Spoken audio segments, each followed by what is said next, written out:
Welcome back. We are still following the reactions after the wonderful, stunning ceremony which marked the official inauguration of the Grand Egyptian Museum. And we are going to continue all the time saying that this is our gift to humanity at large, with tens of thousands of visitors who were very much keen to go and to visit the museum in the past few days. I think that this is going to continue forever. Well, to shed more light on the issue and on the reactions and the world reactions regarding the museum, we are very much delighted and honored to have with us live here in the studio our prominent guest, Mrs. Eman, our novelist and poet. Thank you very much for being with us, Eman. Thank you very much. I'm honored. I'm the one who's honored. Thank you. Of course, there is no better occasion to write a poem, and particularly about Egypt and about our sense of belonging, and about our pride to be Egyptians, and about what you've witnessed yourself in the Grand Egyptian Museum, Yes. than these days. Very much. Tell us more. Well, shall I recite my poem? Yeah, Let's go. let's go. I called it The Gem of Museums. It is. Sure. Okay. A few steps from the great pyramids lead to history's gem, standing high indeed. Marvel at the precious, at the priceless wonders. And before you wander through the shining chambers, the magic within does get revealed.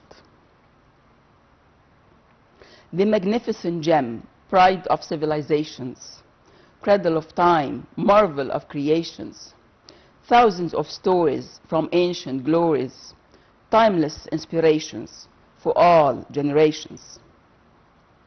A fortune spent on grand construction, thousands of pieces in rare collection, a great consolidation of one civilization. Prehistory starts to Roman reflection. History here is seen, smelled and tasted, greeted by Ramses as great he lasted. For thousands of years, glory perseveres in galleries we revere, where ages are nested. A staircase ascends straight into history. Not a single site, but a zillion mysteries. From where to start? Which statue, which art, which flair to share for humanity's victory? And as you move, you feel indeed the care and love for those in need. Among other tools, many aids succeed. A long, flat escalator, a wide glass elevator, lifting them all up at a gentle, soft speed. 12 main galleries do call to step in. One still doesn't know from where to begin. A holistic tour takes days, maybe more. And now, for sure, it's here, I'd log in. In fame and flame lie truth's full treasures, beyond the reach of time's own measures. Legends in gold, here seen, not told. Mask shrine sarcophagi, jewels catching the eye, masterpieces, all unique, true pleasure at its peak. A kneeling statue of Hatshepsut, the queen, offering ritual to Amun-Ra, is seen to showcase her power in such a mighty color, just like many other ancient strong queens so keen. For each young mind, there's also a place to find the beauty of the ancients' grace, to learn, to explore what happened before, why it did endure, all what they can embrace at their own tender pace. And with the cheerful claps of games and of apps, it's truly an intriguing, captivating space. The gem's own walls are future monuments, orchestrating tomorrows with timeless instruments.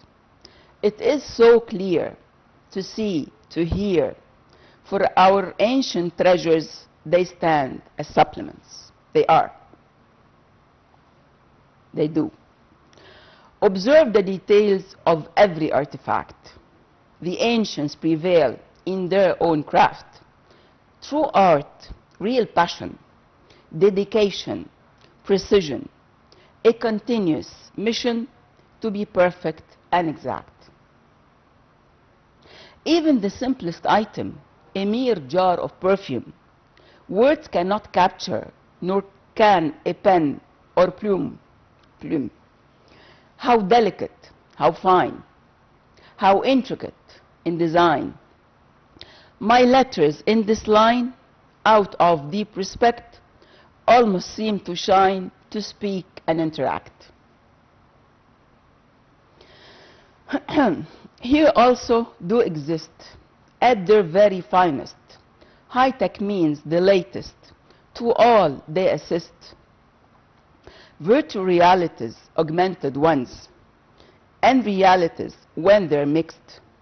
Sensory dreams await to gleam, to step into time in a magical way, how authentic, how prime. When one feels satisfied with wonders shining inside, souvenirs for dears are also found here. Coffee shops are so near, and many other stores, so harmonious at their cores, with smiling walls and floors, and ceilings full of feelings, so glad, very much cheering, to recall in each visit with no time set limit. This marvel of marvels is unique, one of a kind. Where else on the globe can such treasures be combined? Nowhere.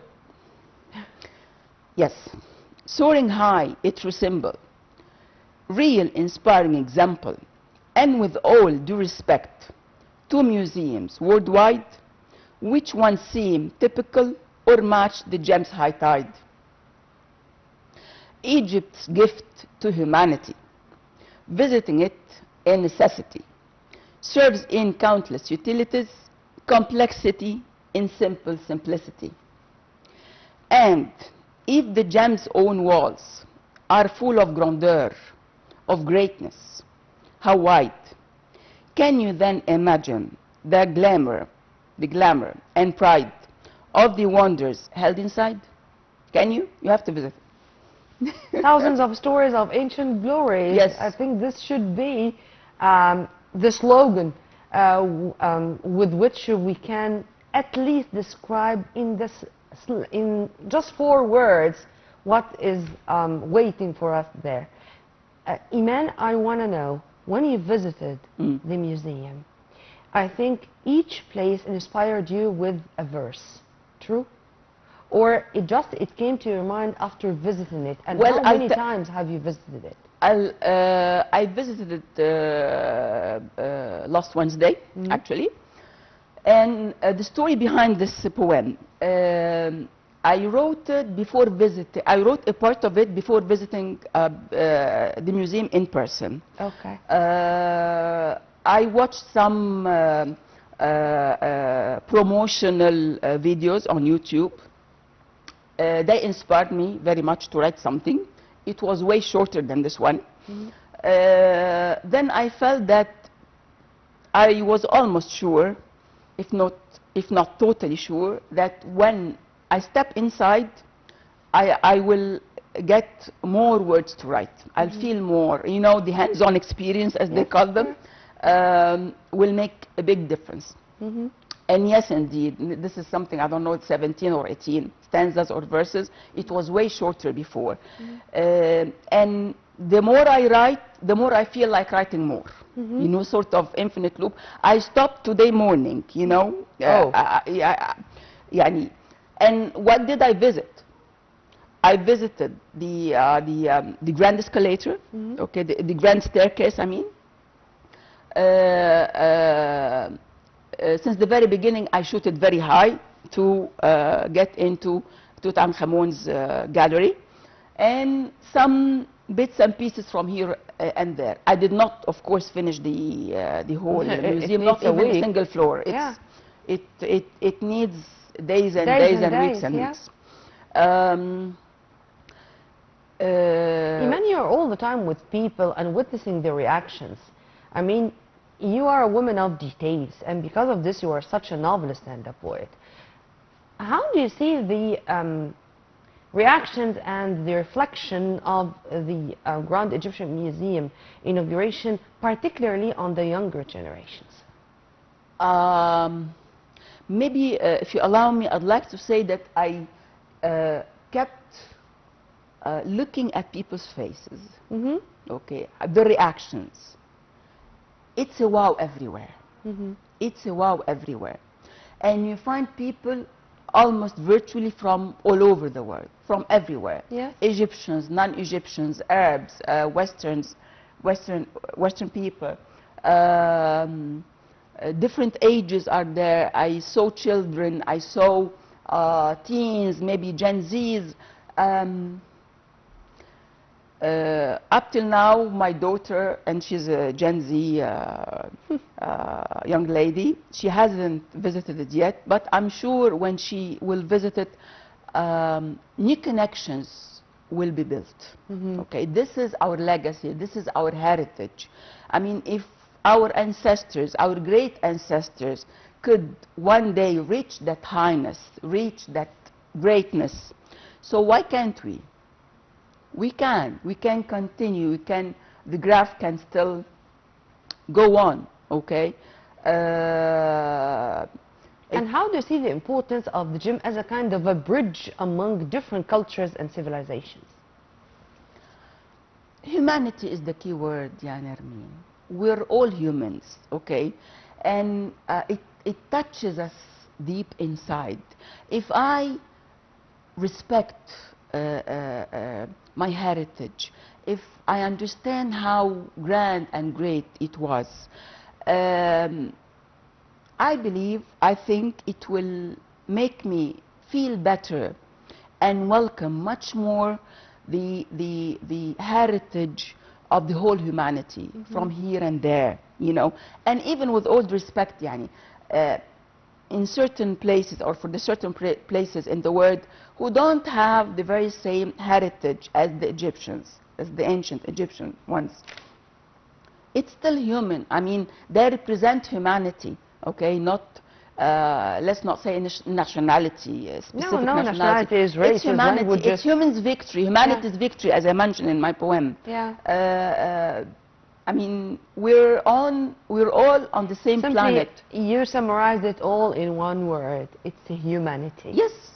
Eman, thank you very much for your input, and thank you for the marvelous poem. And I'm going to leave you now, but with a promise to see you again in more episodes of Our Breakfast. Yes, Show. Thank you, sure, dear. Thank you, my dear. We were very much delighted and honored to have with us live here in the studio our prominent guest, Eman, Elewa, our poet and novelist. Well, by this we come to the end of our episode. Stay tuned on Nile TV International always for more. Many thanks for watching. This was Nermeen Abdurrahman.